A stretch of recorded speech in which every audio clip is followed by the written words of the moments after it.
So you got yourself a Canon R50 or an aps-c counterpart, and you're looking to see what lens you want to get next away from the kit lens. Now, in terms of tech tree, you've got a number of different options here, really. And one of my favourite manufacturers for lenses, just because of the quality to price ratio that you actually get, is Sigma. So today I'm actually going to be checking out the range from 16mm to 56mm in the primes, and then the 10 to 18 and the 18 to 55 f2.8, and talk a little bit more about which ones are really best to get. First of all, we'll be checking out the 56mm and just having some fun with it. Let's get to it. This is a good photo though, isn't it?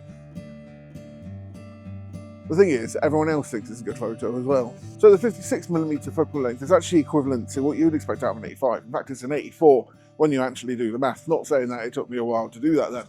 Which means you've got a nice tight lens for portrait photography. It's great for street photography if you want to keep a little bit out of the action. And because it's at 1.4, you got that really nice low depth of field. You know, the 16mm f1.4 from Sigma, perhaps the largest out of the collection, but now that it's on the USR, it's actually incredibly good. But if I'm honest, this is one that I've always recommended for people because it just gives you everything incredibly sharp. A 24mm focal range is also great for street photography as well as just going out and about, and you get that nice low depth of field. So for instance, we've got this building here in Bath, and then we've also got the river down there that actually looks really cool. I can actually get everything in this shot opposed to the 56mm, which is a lot tighter. But when it comes to taking photos, it's really up to kind of what you're looking to get out of it more than anything. But 16mm is a great focal length. And because it's at that 24 focal length, equivalent to a full frame, you've got a really nice kind of like range there in terms of just what you can actually see with your camera. Anyway, let's get on.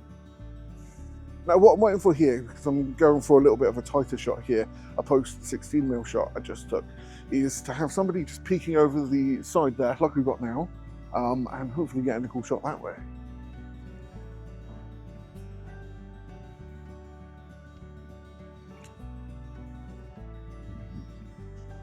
Perfect. Literally, as soon as I look away, I wait for 5 minutes to get the shot. As soon as I look away, somebody ends up just going in the position that I wanted them to, and also having the right colours on to actually really stand out. So, it's my life right now, really, isn't it? Anyway, let's continue.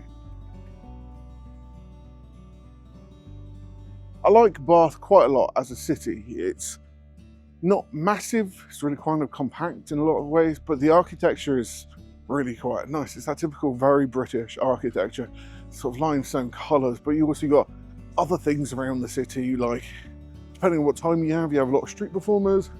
The other side is like big grandiose cathedrals, but also you've got canal boats, and well, canal boats are quite fun really, aren't they?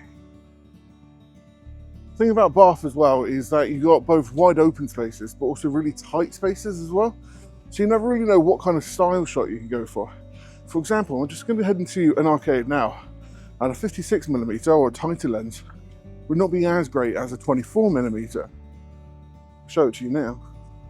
As you can see, this is just like a little market square at the moment. I'm going to do some just general shots with the 24, try out the 56. Although I did just say it's not necessarily perfect for you to be able to take photos with a tighter lens. It's honestly depending on kind of what you're looking to get out of your photos. This city is so damn beautiful, and I just bumped into an absolutely lovely person. And when it comes to doing photography in general, if you find the right people to hang out with and take photos, the time just ends up flying by. You end up getting some really awesome work, just enjoying your time. But anyway, here's me flying along again. I've been trying the 56mm, of course, and the 16mm, but you're not necessarily looking just for one focal length, and you want to make it a little bit easier on yourself. There are two other ways on the starter tech tree that you can actually go. And when it comes to this, there's two options and then an upgrade, right? So there's actually three options. Yeah, three options. You've got the 18 to 55 f2.8 from Sigma, which is an upgrade because you've got that nice fixed aperture lens, great for low light situations. Doesn't mean you're actually adding anything else to your gear bag though, however.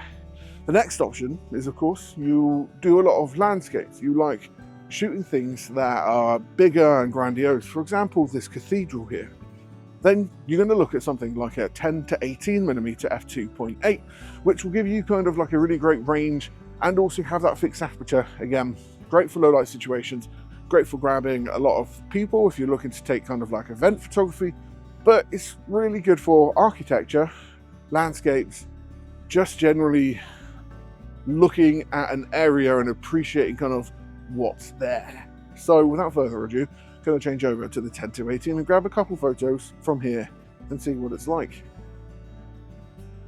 Got the 10 to 18 on there now, and just to show you kind of how wide it goes, equivalent to full frame on this lens, you're looking at about a 15mm to a 26mm, which is your sort of like 16 to 35 equivalent for an aps-c. But as you can see from the photo, you get basically everything you really want to go in. I'm going to see if I can go inside and do some more architectural kind of photography. Now, the argument for upgrading your kit lens is most kit lenses do tend to be absolutely terrible.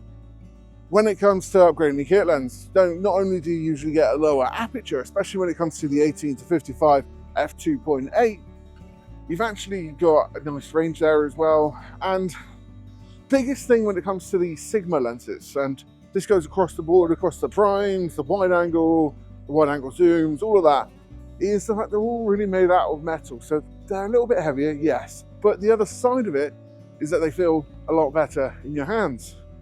I've just taken some photos here, both on the 10 to 18 and the 18 to 50mm, to show you kind of like the range that you would get.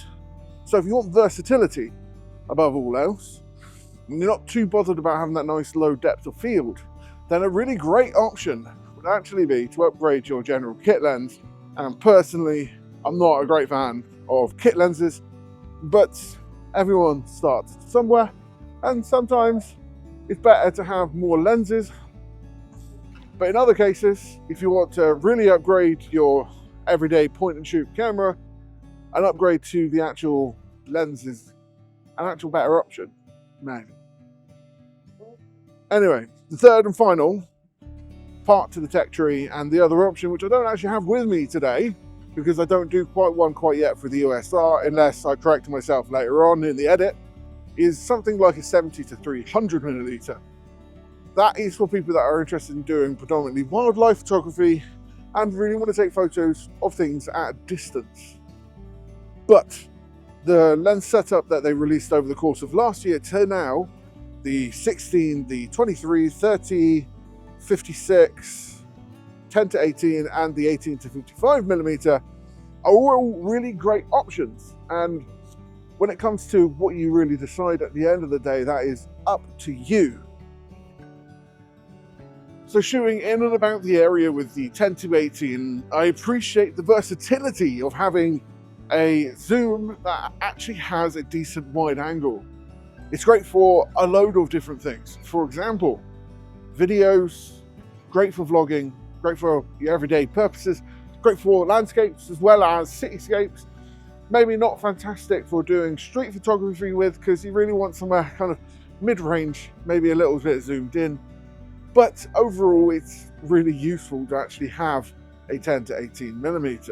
The 18 to 55mm f2.8 is a great upgrade. You both got really sharp photos, great low light capabilities, but also a really great size there. So keeping it with a R50 actually still makes the camera quite pocketable, especially if you're a guy and you've got too many pockets to really count. The lens is a great option, but if you're interested in some of the other USR lenses, click right here. We've pretty much tested them all out today to kind of give you our thoughts and opinions as to kind of what you're expecting to really get out of this setup and which ones are going to really be best for you. Again, it's a case use basis, but overall, it's been a pretty cool video, pretty cool day as well. Let's continue. The 23mm Sigma is a really good angle, and perhaps my favorite focal length in general, because it equates to a 35 with full frame, and the 35 tends to be the lens that I to shoot with day in, day out. Of course, with a lot of these primes, when it comes to the Sigma lineup for the USR aps-c system, they're actually 1.4. which means you've got a really nice low depth of field. But the other side of it is the Sigma lenses are actually incredibly sharp.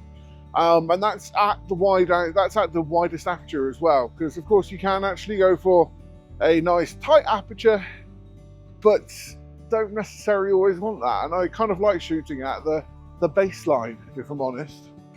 So yeah, I'm here right now at a different angle in the video from the other ones that I've been shooting today, and I'm going to shoot the same scene right here and hopefully get a good photo. So this is the 23mm f1.4.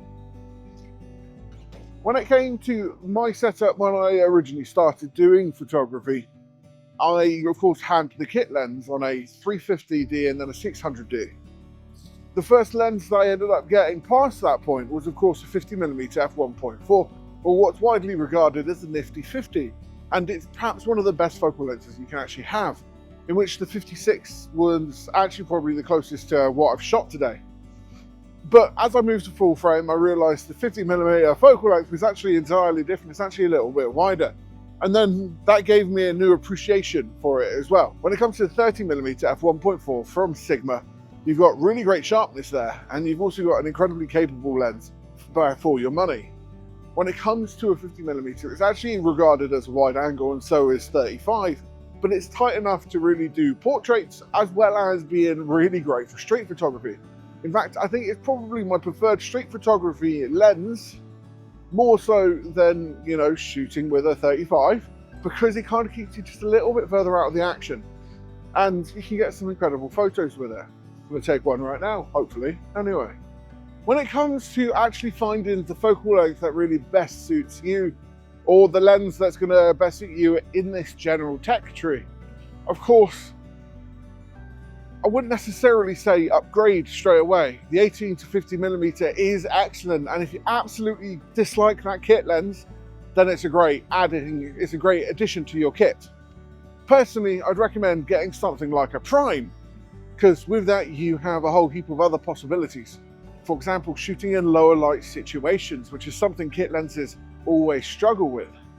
The other side of it is you've got that nice low depth of field to have that sort of like cinematic look to your photos, and it's something which I feel like people often aspire to try and get, at least. Of course, here you do actually have the option to go for something like the 10 to 18, which we've done a little bit of shooting with today, and that is as well a great lens. It gives you a nice, really good wide angle shot, and if I'm honest, it can give you some really impressive results also. So if you come to this video, or hey, it made you think that I was going to actually give you the definitive answer as to which one you should choose, no, I'm not. What I would say is look at your needs, look at what you want to do. The kit lens has given you the ability to really test and gauge kind of what you really like taking photographs of. So what you need to do from here is decide, do you want to do landscapes? Do you like macro? Do you like wildlife? Do you like doing street photography? What is it that you're really passionate about in photography? And kind of go from there. So at the end of the day, this is my list as to kind of like what these lenses would be perfect for in particular situations. And then, you know, this is the one that I would actually end up going for myself, because I do a lot of street photography and a lot of portraits here and there, and it would be the one that I would go for. But anyway, yeah. I hope you've enjoyed this video. Make sure you like, follow, subscribe if you want to see more. Have a good day.